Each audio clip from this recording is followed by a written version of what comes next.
Welcome, everyone, to RB1 Colonnade Fantasy Football Podcast, part of the Fake Teams Podcast channel. I am the consummate professional, first-ranking officer of the Terry McLaurin Stand Club, diamond mounter at the Jerry Judy Jewelry Company, and BFS with the Oracle, your humble host, Pete Rogers, and I am joined by some of the guys. We have the Duck Father, DK Metcalf's number one admirer, founder and lone proprietor of the Gus the Bus Four Seasons busing service, and caster of the Double Reverse Chutzpah, resident old man Clark Barnes, and loather of Adam Gase, doubter of John Gruden's Jacob Handel shtick, lifeguard in training at your neighborhood Chase Claypool, and thinks your favorite team is run by Donkey's ginger bearded man, Nick Bodiford. Guys, how we doing today? Doing great, Pete. Very good, Pete. How are you? Took you a little bit of time to figure out how to unmute yourself, Nick. Yeah. I am doing well. I am currently freezing my ass off, but the room that I record in has a little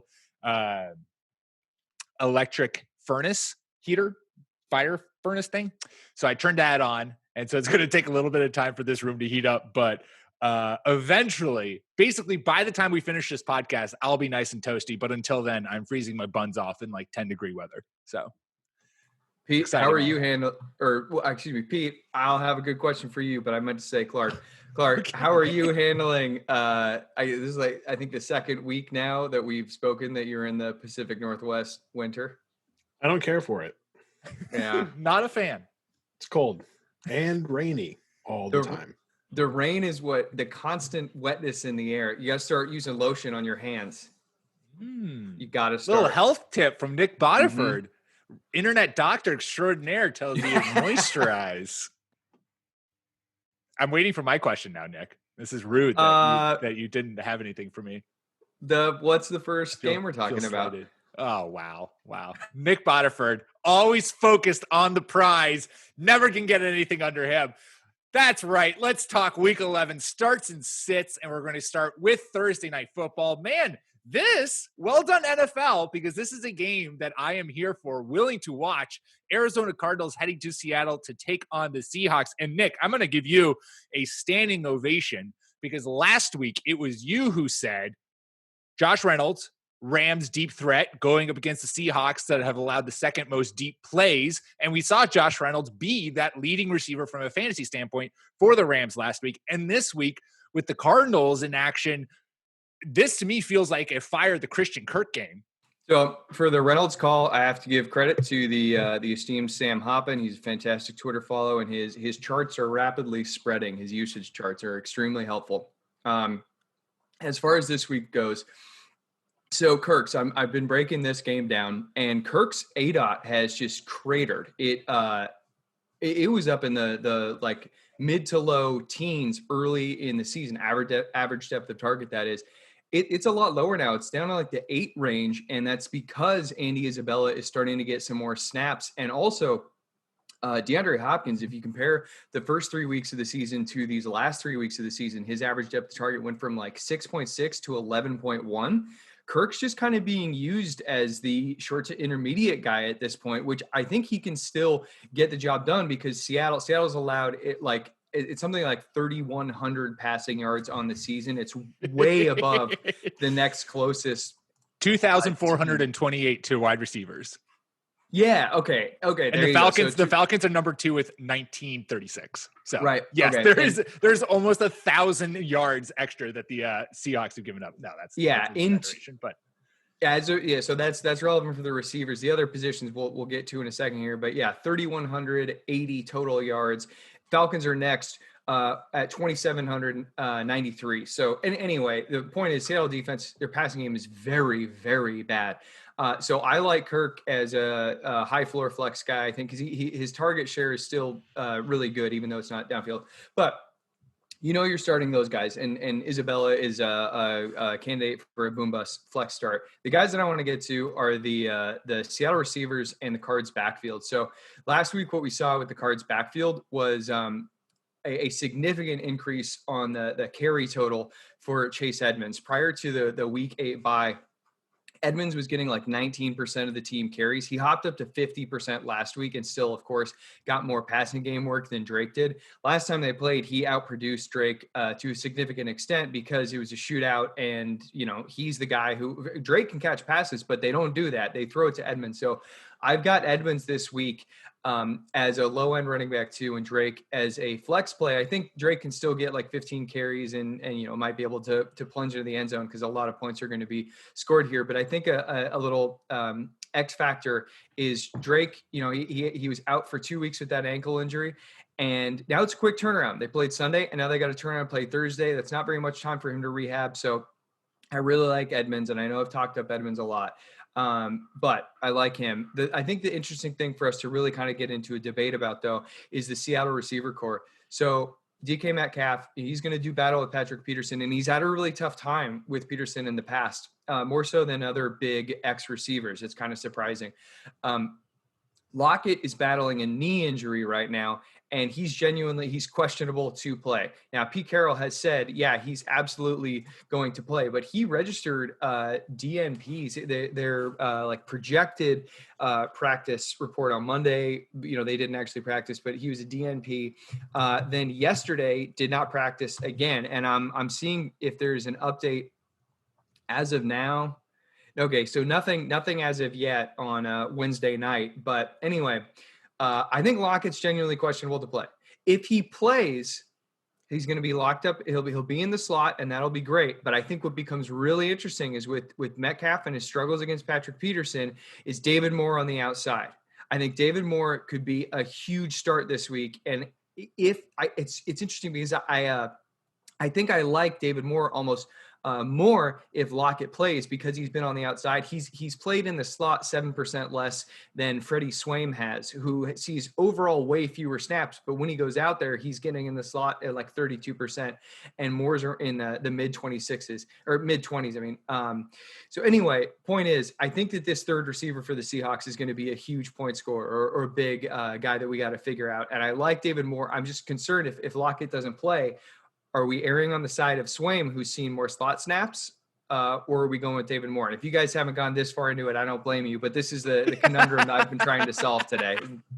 The DK Metcalf take is one that I didn't even think about until you just brought it up. The three games he's played against the Cardinals, which is the only last 3 games because last year was his rookie year, averaged 3.3 targets, 1 reception, 9.7 yards. Like that's not great. And earlier this season, he saw 5 targets, 2 catches for 23 yards. It's the only one of only three games that he hasn't scored a touchdown. The other one was Miami in week 4, but he still had 106 yards there. And then last week against Jalen Ramsey, he only had 28 yards on 2 catches last week against Jalen. So yeah, if DK Metcalf is slow or, is cooled down, then it's going to be someone else in that passing game. And we've seen games where David Moore kind of comes out of nowhere to catch 50 yards and 2 TDs. And this seems like a recipe for that since the Cardinals defense has been allowing the 5th or 6th most points to fantasy wide receivers this year. Yeah, well, you look that up. I don't have that in front of me, but Ian Hartitz did tweet this out seven hours ago. I'm not going to go through the whole list, but he detailed basically number 1 receivers against Patrick Peterson, and a lot of them have had pretty decent success. McLaurin and Michael Thomas are 2 examples I'll give. Both cleared 100 yards and scored a touchdown. Peterson appears to have Metcalf's number. Now I'm starting Metcalf if I have him, but I think we should lower expectations. Yeah, that's a great breakdown. I don't know how you get away from Metcalf. Peterson and Jalen Ramsey hold all of the time, so that can explain why some wide receivers who are very good don't have big games against them. Unfortunately, you don't get any points for pass interference. But I think, Nick, bottom line, your analysis is fantastic. I don't know how you get away from DK Metcalf. If I had to bet, does he get you more than 6 standard points? I would say yes. But if you have a slew of good wide receivers and Metcalf and like Keenan Allen are your third wide receiver, I think this might be a good way to get away from Metcalf this week. Yeah, if you're just like, if you drafted wide receivers all early and then did the late running back while everyone else was pushing early running back this year in your fantasy drafts, and you just have like 3 to 4 wide receiver ones on your roster, then I would definitely say Metcalf might be the lowest on the totem pole. Quickly, before we move on from this game, we didn't have a podcast on Tuesday, so we didn't get Clark's live reaction of what I feel like is a very symbolic moment of DeAndre Hopkins mossing a team called the Bills, which seems very appropriate as it was Bill O'Brien who did ship Hopkins out of Houston. So I just feel like it was some karmatic revenge for DeAndre Hopkins to absolutely roof a team of Bills in order to win Arizona Cardinals the game. So I just wanted to get your reaction, Clark. Just wanted to hear your thoughts. I have been watching DeAndre Hopkins pretty closely for his entire career. So whenever he does something ungodly, I just am zero surprised. He's just very good. I like to stretch though. The Bills, Bill, that's nice. You know, that's why I'm sitting in the host chair. It's, you know, that's what I'm here for. All right, let's move on to the Sunday games. We have the Cincinnati Bengals heading to Washington to take on the Washington football team. And Clark, back-to-back weeks, Alex Smith has thrown for 300 plus yards, and that is a good thing. Yeah, the Washington football team is still terrible, but now they have a middle-of-the-road quarterback in Alex Smith. So don't get so excited. This isn't going to be a breakout for Washington, but Alex Smith is competent a la Kirk Cousins. So the offense should work. Washington has a lot of weapons, and so this is just a boost for all of them. If you're in your super flex league and you're desperate for quarterback, I think Alex Smith can take you the rest of the way as a decent, like, QB 20 to 25-ish option. But watching them play, they're still not very good. But Alex Smith is fine. And so that just makes you feel good, especially about the running backs. The frustrating thing about the running backs is all three of them, Peyton Barber, what's his name, and Antonio Gibson, all getting great run. And so very, very frustrating. Not McNichols. McKissick. JD McKissick. Yeah. JD McKissick looks like excellent. 15 targets the last two games with Smith under center.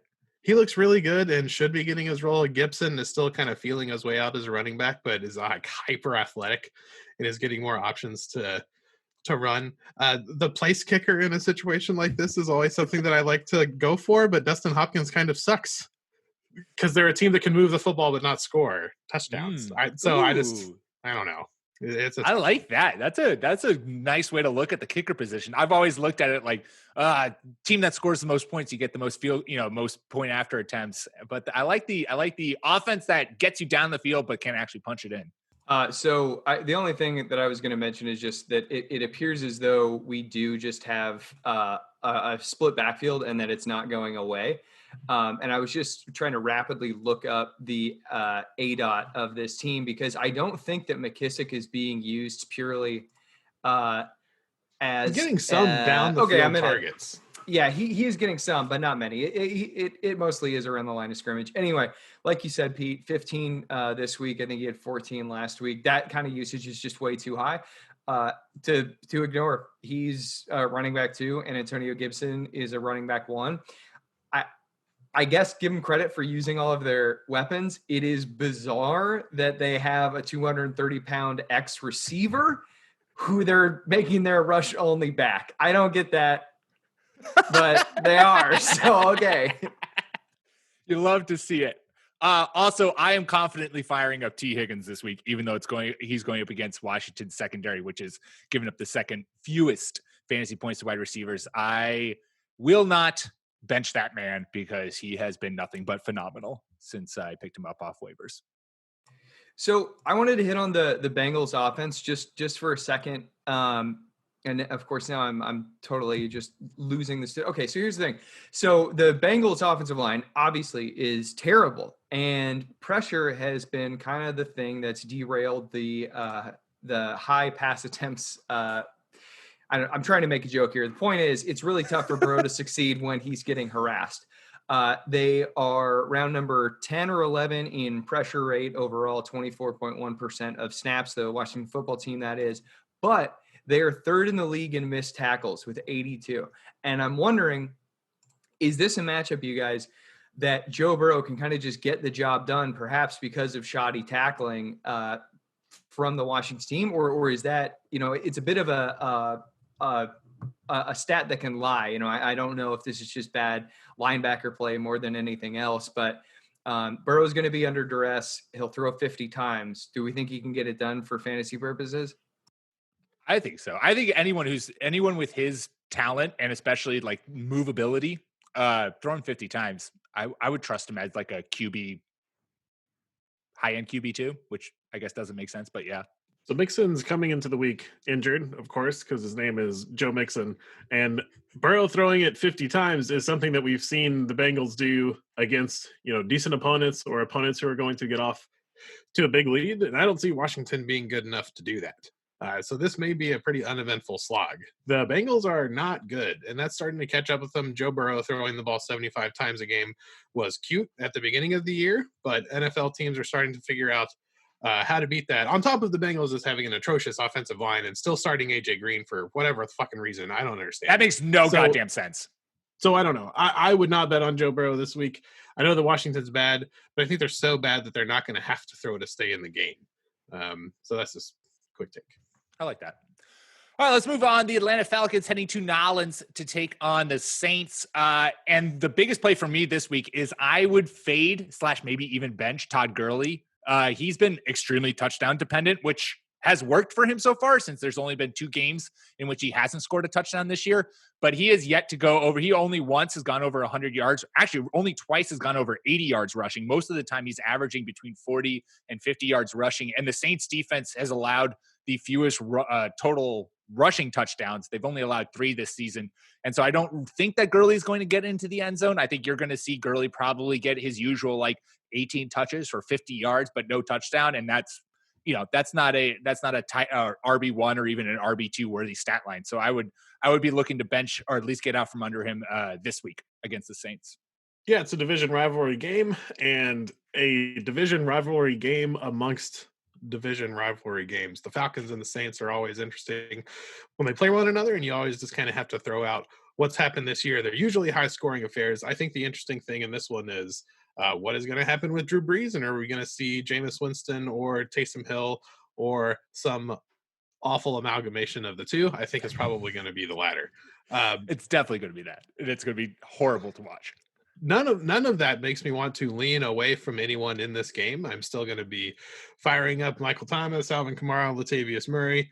I think you still got to go with those guys. I think if you are super desperate, Taysom Hill might be an interesting play. But just keep an eye on who's going to start. And then for the Falcons, everybody that's healthy that's playing, you got to start them. These teams usually score a lot against one another. So I want to get in on this game.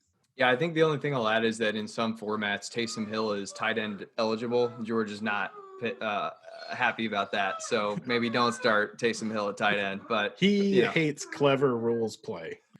He hates the fact that anytime the Saints offense is moving, Sean Payton just decides that this is the moment where he's going to whip his dick out and be like, Taysom Hill is about to fucking get on the field and do some shit, which ultimately kills the drive.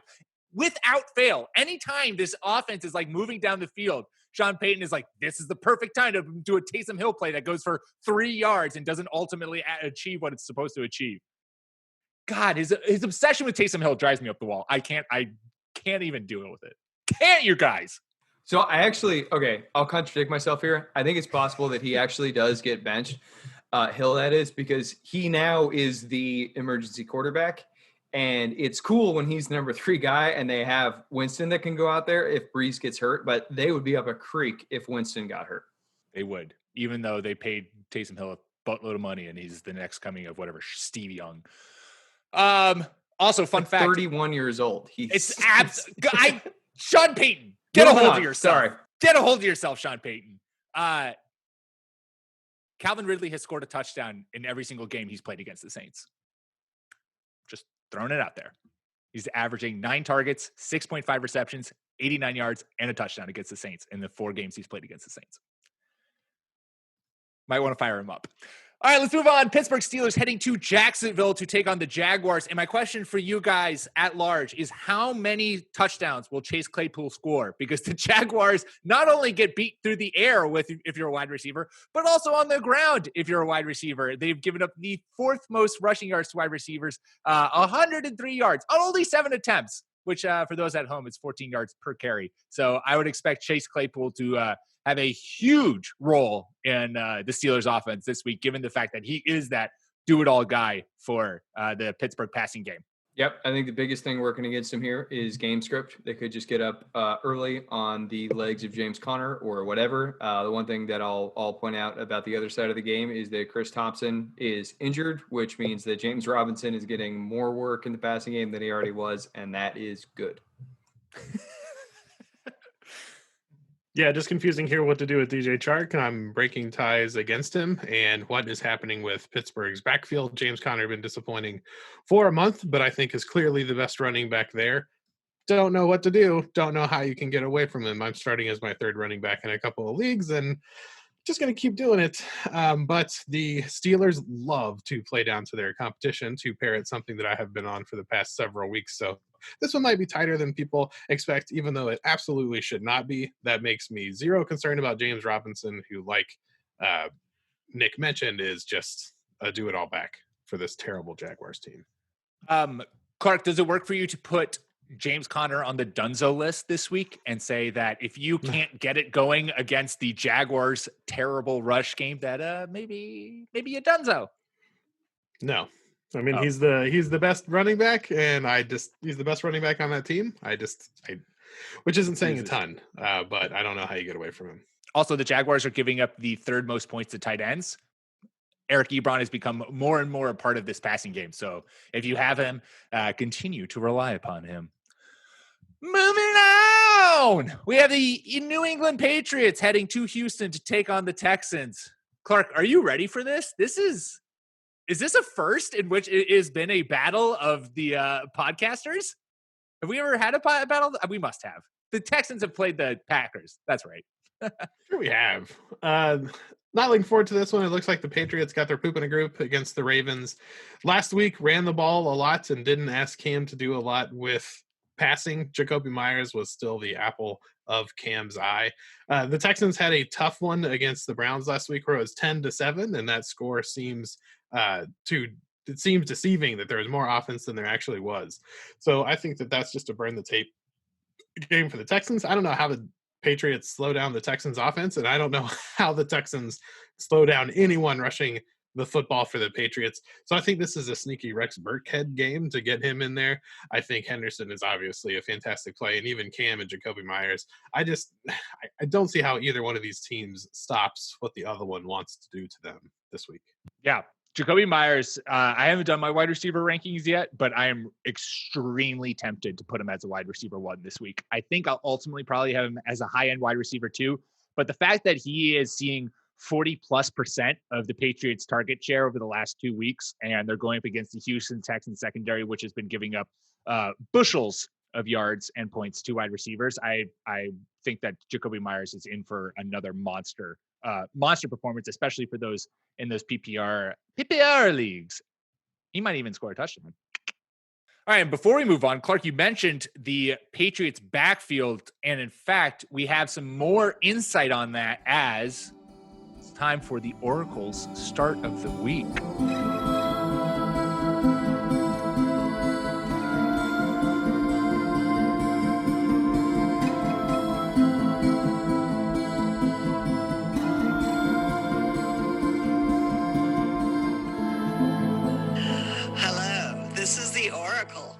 My pick for today is Damien Harris.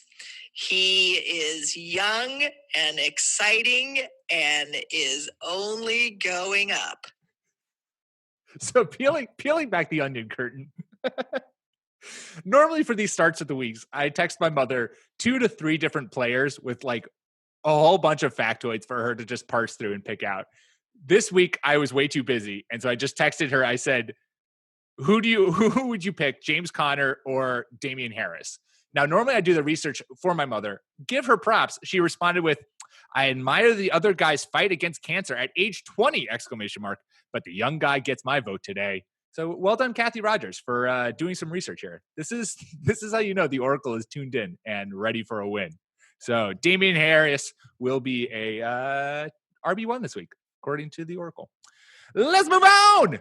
Philadelphia Eagles head to Cleveland to take on the Browns. This is the first place Philadelphia Eagles, which blows my goddamn mind because this team looks like hot trash.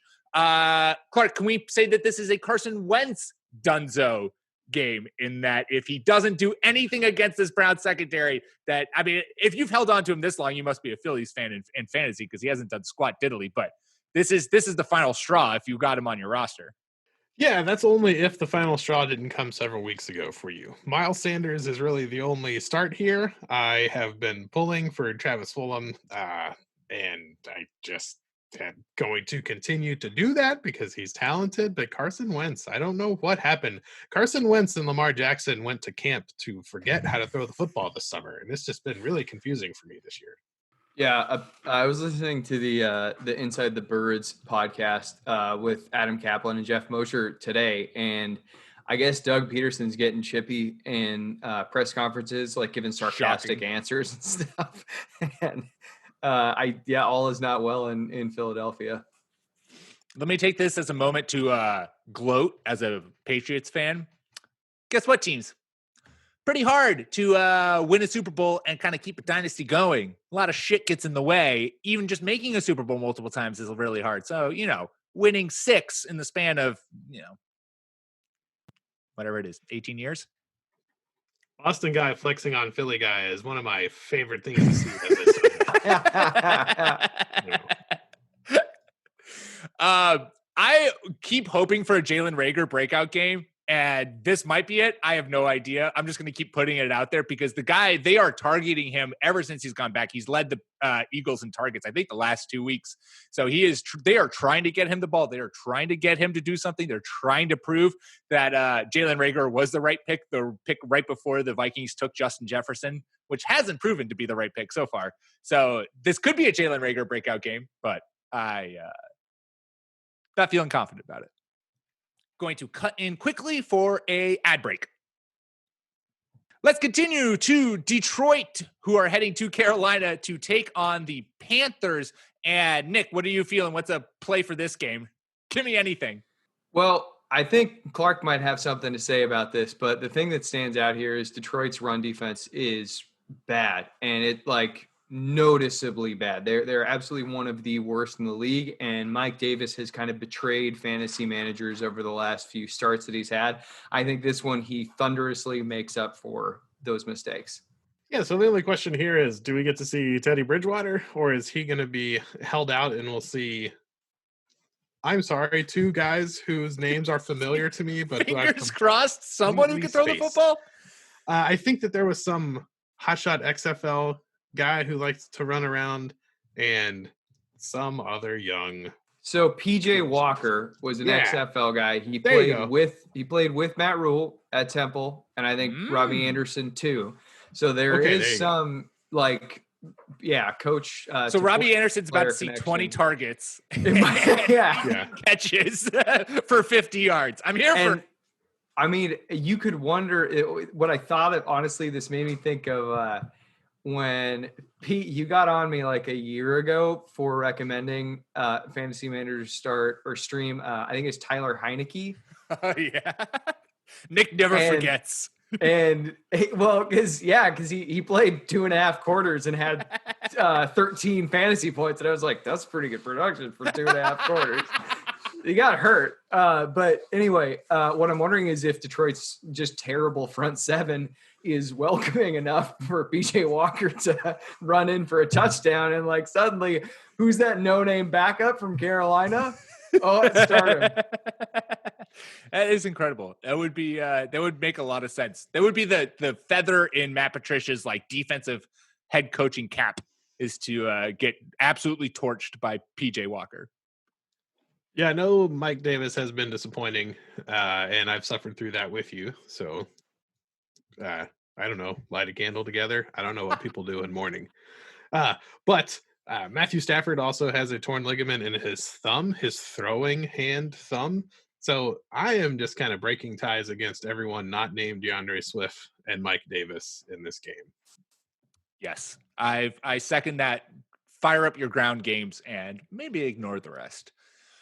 Let's move on to the Tennessee Titans heading to Baltimore to take on a presumably pissed off Ravens team, which maybe isn't a great thing for the Titans, but we'll see. This actually could be a good game. Guys, I need you. This is a Marquise Brown intervention for me. I I have Deebo Samuel coming off of my IR, and I need to create a roster spot for him. And I am just I have stared at Marquise Brown and the drop button for literal hours on my phone. And I just can't do it. I can't do it because this is what the Ravens' rest of their schedule is. It is all greens. It's all greens. They play the Titans, the Steelers, the Cowboys, the Browns, the Jaguars, the Giants, and the Bengals. All of those teams you should have huge games as a wide receiver against all of them. But Marquise Brown hasn't done shit. And I don't want to drop him because I know if I drop him, he's going to have a big game against the Titans. Everyone in my league is going to add him off waivers, and then I'm going to be stuck without him. I would rather lament Marquise Brown having several big games on my bench than lament Deebo Samuel having a game or two that is big on my bench. I don't know what that start means. either one of those guys. Which person do you want? Marquise Brown, but Okay. I'm not going to start either of those people. So it's going to have to be desperate. Yeah, I understand how difficult it is to give up Marquise Brown. Listeners who are not into the uncouth, you can mute the podcast for a second. Today, I let go of Marquise Brown in my high stakes league. It was done so at 3:30 a.m. while I was taking a leak. And I dropped him for David Moore. And that was the circumstance that I felt comfortable parting ways with him. But that's an emotional reaction. Anytime you make a fantasy football move while you're actually urinating, that is questionable. In the middle of the night. Or it's when you have clarity. Tune in next week to see which one it was. But so for real though, with Brown, like the problem here is, so he gets Tennessee, that's great. Then he gets Pittsburgh, which I know is like been decent for fantasy purposes, but it's still Pittsburgh. After that, Dallas, Cleveland, Jacksonville, New York Giants. A lot of those teams may not be trying to push the pace, and I know they have really soft defenses, but these could just become Ravens like run game obsessed matchups. So anyway, I don't know. I'd roll with Deebo because they're going to force him the ball. Like, remember when he had 6 passes and they were all behind the line of scrimmage? It's not that I need to start one of these guys. It's that I need to take Deebo off my IR, so I need to free up a roster spot. And so it's whether or not I drop Marquise Brown to free up a roster spot for Deebo. Okay, I'm just saying I would keep Deebo over Brown. Yeah, that's my vibe too. Whew. Okay, is there anyone else in this game that we should talk about? How are we feeling about AJ Brown? Because this is once formidable, Ravens secondary, and AJ Brown has been still heavily targeted, but hasn't quite put up the. I guess he only had one down week last week, but how are we feeling? If he hadn't dropped the 70-yarder, we wouldn't be having the conversation. Fair AJ Brown is awesome, and every wide receiver gives you crappy weeks. That's true. AJ Brown's good. Well done, everyone. All right. Whew. That took a lot out of me. Nick's pissing story was. All right. I'm just going to laugh for like 5 minutes. We don't move on. New York Jets heading to Los Angeles to take on the Chargers. And guys, I hate to break it to you, but Justin Herbert got a haircut and I am not feeling it. He has gone from a QB1, in my opinion, to a middling QB3 as he got a buzz cut and shaved off his golden locks and looks like a 5-year-old.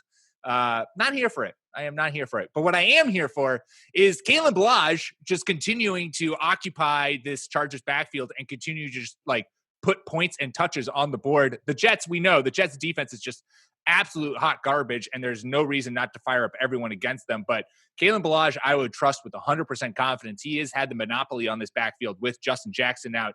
And Austin Eckler is still looking to come back. I think he's going to still be back in hopefully week 12. I, as an Austin Eckler owner, hope he'll be back in week 12. But Ballage is certainly worth firing up this week. I did get a kick out of Eckler posting his straight line sprint video. Love it. Turn. That's what I want to see, baby. Yeah, I want to let Clark get in here. The only thing I'm going to say on the Chargers side of the ball is, Anthony Lynn, his quote this week was, "I'm going to give him more looks." With KB right now, I would say he's the primary guy. Ballage is a high-end running back too. Sorry, Clark, take it away. I was just going to make a nonsensical remark as someone who's losing their hair, is that when you have hair like that, you don't spit in the gods' faces and shave it all off. That's just foreboding. Just tempting. Did you say faces? Yeah. The gods' That's faces. good. Some of the gods have several faces, Nick. I never That's mind. true. I thought it was a mini face god thing. All right. Could be. Well, there could be. There's all kinds. There are many gods. Yeah. Kalen Ballage also is for real, breaking the Adam Gase curse. Looks pretty good running behind the Chargers line. It's just dicey to see how long he will go for them. If I'm the Chargers, Austin Eckler, take your time. I'm interested in you playing for me next year. I'm happy to let the basically free agent get pounded as we lose our way to a top 10 pick and get a wide receiver. Or something else, I guess offensive line for Herbert. I looked up his shaved head pics, and I don't want to be rude. So I'll stop right there. My buddy Doesn't look sent me a screenshot of the bully from Toy Story. So go look that Sid. up. Yeah. Yeah. It's not a good look. It's not a good look, Justin Herbert. Like, your locks were great. They were. I'm wondering if he did it because he doesn't want to have a lock battle with what's his name next year. Who's everyone going for? God damn it, Trevor Lawrence. Confirmed. Sid the bully from Toy Story and Justin Herbert. Same That's person. close. All right. So rolling this steam engine along here. What I'm really interested in is the other side of the ball. Joe Flacco Nick loves the Jets. Yeah, this is the first week where I don't get to, in the rundown, just say only start Jamison Crowder and save myself like 40 minutes. No, I have to talk about the Jets. Flacco had a good week last week, and woohoo, that's great. But the matchup is really good. Go look through all the Chargers box scores. They basically just get pummeled by downfield receivers. So Chris Conley had a 28-yard touchdown reception. Tyreek Hill had a 54-yard touchdown reception. Nelson Aguilar had a 45-yard touchdown reception. Deshaun Hamilton had a 40-yard touchdown reception. Some of these guys never been heard from since. The point is, Breshad Perriman looks awesome. He's fully healthy. And he has the eye of Joe Flacco, and he's playing the Chargers. He's a downfield receiver. I put him in your lineup, 40 yards and a touchdown. Yeah, I could not agree more with you, Nick. Breshad Perriman was toasting J.C. Jackson again on Thursday night when the Jets played the Patriots, and he looks ready to go. Moving on. Miami Dolphins head to Denver to take on the Broncos. Clark, what you vibing for this game? Devontae Parker is a pretty decent play with Tua looking like he's at least okay.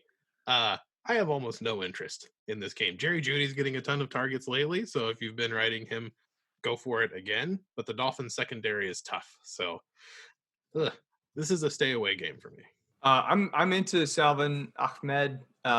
He's got the backfield by the snaps, and yeah, I mean Denver's front is nothing to write home about. They've got some injury. They're also just talent deficient. Generally, he's a running back too, and who doesn't need one of those? I like the Parker pick. I would also say Jakeem Grant has been involved enough.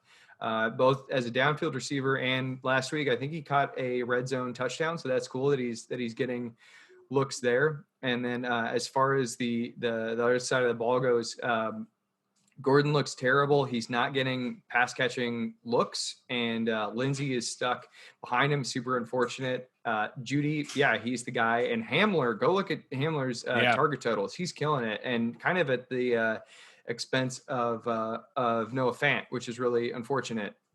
Especially if you have like Dallas Goedert, Noah Fant, and you thought, oh, this is a good tight end duo. You thought you were loaded and ready to go. Yeah. Yeah, I like your call, Clark. I have Jerry Jeudy, and I am trying to figure out a way to get out from under him because Miami secondary is legit, and Brian Flores has his defense playing extremely well. And after what we saw from Drew Lock last week, in which who did the Broncos play? Chargers? Friggin' Raiders. Frickin' Raiders. In which the Raiders picked him off 4 times and like had him completely just spinning around in circles. I could see Brian Flores operating a similar kind of basically just getting after Drew Lock and forcing him into turnovers yet again, which would certainly diminish Jerry Jeudy's fantasy production this week, and going up against Byron Jones. Jones Got there eventually. All right, let's move on to the Dallas Cowboys heading to Minnesota to take on the Vikings. And I already said this on Twitter, but I'll say it again. Adam Thielen, I apologize for ranking you as my wide receiver 20 last week. I will never do that again. You had a little lull. You are back. You're back just in time to take advantage of this Cowboys secondary, which we know is trash. Obviously, I am firing up both Adam Thielen and Justin Jefferson with confidence this week. Nick, on the flip side, Andy Dalton possibly being under center this week against a Viking secondary that has been picked apart a lot this year. Do we start getting our confidence back in these Cowboys wide receivers? Yeah, I think so. The Minnesota secondary is so terrible. I'm bringing up their stats right now, but basically, yeah, against receivers, they're allowing the fourth most 0.5 PPR points per game. I think that this might just kind of get done in the after the catch manner. I don't think that I would probably be starting Gallup or like Dalton Schultz, but Amari Cooper, CeeDee Lamb. CeeDee Lamb is going to be the safety blanket, and Cooper is just so, pardon me, fucking good that Dalton's going to be able to see him. Goddamn though, the backfield. I mean, it's real bad out there. And, you know, this is what happens when an offensive line falls apart. But yeah, ranking Zeke was really difficult because again, the Vikings defense is so bad, right? They're terrible. So it's like, can he just get it done on like 18 carries? I think he might be able to score. So I kept him in, I think as like a top 15 option, but yeah, this is a sell your Cowboys now if you are able to. Entice the owner with, oh yeah, no, they got Minnesota. Give them something to hold on to. Yeah, Zeke going up. The Vikings have been terrible against the pass. They've allowed the 10th fewest fantasy points to running back so far this year. So Zeke already kind of struggling to like see the usual production that we expect out of him in this since Dak went down. In the words of Clark Barnes, I don't know how you get out from under Zeke, but maybe you try to get out from under Zeke this week. All right, we have 3 games left. Green Bay Packers heading to Indianapolis to take on the Colts. Clark, what are you vibing for this game? So it looks like I'm going to go out on a limb here, and I'm not being facetious. Nyheim Hines seems to be the back to own. And so I'm sure he'll get targeted 3 times for 13 yards, and Jordan Wilkins is about to run all over Green Bay. But that is about the only interesting thing to me in Indianapolis is which running back is going to do it. Phillip Rivers, it's just not good. I know that's not breaking news, but he is just not very good. And so I don't see how Green Bay and Aaron Rodgers don't just trounce them, even though the Colts defense has been pretty good. Maybe a Jamal Williams game, definitely a Marquez Valdez-Scantling game on top of all of the stars you're going to start from the Packers anyway. So probably not their biggest week, but the only thing I'm interested in Indy is the running backs, and I'm thoroughly confused. All right, yeah, rocking into hyperdrive here to wrap these games up. I like the Hines call. The Pack is allowing the 7th most receptions to opposing backfields per game, coming in at 6. On top of that, it's they're allowing 53.4 receiving yards. So that fits the bill with Hines. I crazy have him as a top 15 option this week, and I should probably friggin' drop him. But anyway, yeah, Hines is the guy to own there. As far as the other Colts, Michael Pittman Jr., he's getting the ball schemed into his hands. And Pete, if you want to take, I'm going to hop over to the Packers really quickly, but if you want to talk about Michael Pittman, I can leave that to you. But what I see is that they are manufacturing touches, and I like that for him.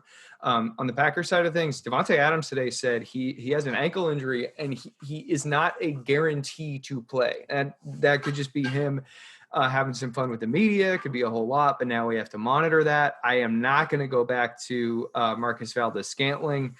The Colts do play pretty decent pass defense. I don't think they're one of the best in the league, but they're good, and it takes lopsided matches for MBS to get going. Making matters worse for him, Allen Lazard is coming back this week. So I think Lazard immediately takes all of MBS's number 2 looks and could be a really good start if Adams is actually ailing. Yeah, and the Michael Pittman Jr., he has become the number one guy, I would say, in the passing game for the Colts. And last week, obviously, he had a really nice game. And I told you to go get him off waivers, and you definitely should do that. I still would not be, even if Jair Alexander doesn't suit up again this week, I still would be tentative on him against the Packers. The Packers have been one of the best secondaries against wide receivers in fantasy. And even through the last couple of weeks, the last 3 weeks, they've been allowed the 7th fewest points. And that's even with Jair Alexander missing a couple games. So I would still be tentative. I like what Clark was saying, where it's like Philip Rivers is just, I think that this is going to be one of those like vintage, and I say vintage as a bad thing, Philip Rivers games where he's going to try to do too much and probably throw like 3 really bad interceptions. And the Packers are going to run away with this game, which means Nyheim Hines is going to just see a billion targets. So I'm really excited because for the first time in the last 4 weeks, Nyheim Hines is going to actually be starting for me as opposed to sitting on my bench and me getting to delightfully watch him score 2 touchdowns while sitting on my bench. But don't worry about Michael Pittman if he has a bad game this week. That's probably going to be expected, but you should still be confident and happy rostering him moving on. All right. Sunday Night Football, Kansas City Chiefs heading to Las Vegas to take on the Raiders. I will off the bat will say that the Raiders don't have a defense currently. Their entire defense is on the COVID list because they all had close contact with people. COVID is raging throughout this country, and clearly it has hit Las Vegas very hard, and specifically this Raiders defense. I have no idea if this game is going to happen, what the plan is with this game. Probably, given it's the NFL, this game will happen as scripted, which means you fire up every single player in the Chiefs offense because this Raiders defense is going to be absolute trash if all of their starters are sitting. Sammy Watkins is coming back. I know Clark is excited about his boy taking the field yet again. And so he is someone who I think you could definitely be a sneaky play this week as he's coming back. Still probably going to have that wide receiver 2 role behind Tyreek Hill. We definitely want to pay attention to the COVID situation there. Something I heard on the ETR pod earlier this week was that I guess after the Raiders upset of the Chiefs in Arrowhead in week 5, the Raiders decided to have their team bus drive around the stadium, I think honking. And apparently Andy Reid took that very personally. And so they're going to like score 50 points in the first half. I kind of think it's going to be a shellacking. Yeah, I want any piece I can get of this game down to secondary, take a shot, Chiefs wide receivers. I think Nelson Aguilar, Ruggs, all those guys, Jacobs, good games for them. Should be high scoring. Definitely keep an eye on who's going to be allowed to play. Yeah. Josh Jacobs will probably get you a lot of yards, but he won't score a touchdown because the Raiders won't win this game. And Josh Jacobs, what does he do, Nick? He doesn't score touchdowns when they lose. Oh, that call and response works every time. All right, last game for week 11. Los Angeles Rams head to Tampa Bay to take on the Buccaneers. I think my question to you, Nick, we'll start with you. Jalen Ramsey has been absolutely locking down people this year and has taken whatever player he's facing and removed them from the Clark's doing the holding signal from fantasy contention. The question is with Tampa is who is that receiver going to be? A lot of people are thinking that given the beef that he and Antonio Brown have from back when he was on when Ramsey was on the Jaguars and AB was on the Steelers, that it could be Brown. What are you feeling? And are you is there a receiver who you are going to ignore, assuming that Jalen's erasing someone in Tampa this week? Well, I don't think we'll know until game time, right? So it's kind of a coin toss. Yeah, I think that the narrative is certainly there. And if McVay is any kind of a player's coach, then he's gonna let Ramsey have his way and go hold Antonio Brown into oblivion.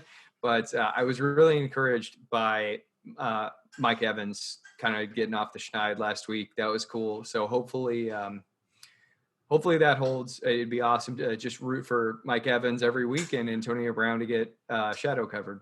Yeah, the only thing holding back the Buccaneers right now is the Buccaneers. It seems like they're still feeling each other out, which is understandable with adding a piece like Antonio Brown midway through the year. Gronk apparently knocking the rust off. The Buccaneers offense should be very good moving forward.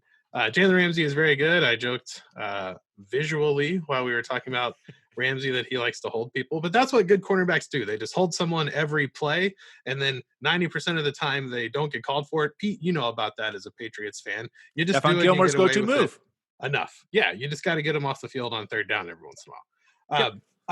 Jalen Ramsey doesn't frighten me for any wide receiver for the Buccaneers, even though he may cancel one of them out. One of the great things that the Buccaneers have done is they have 4 people that you can't cover.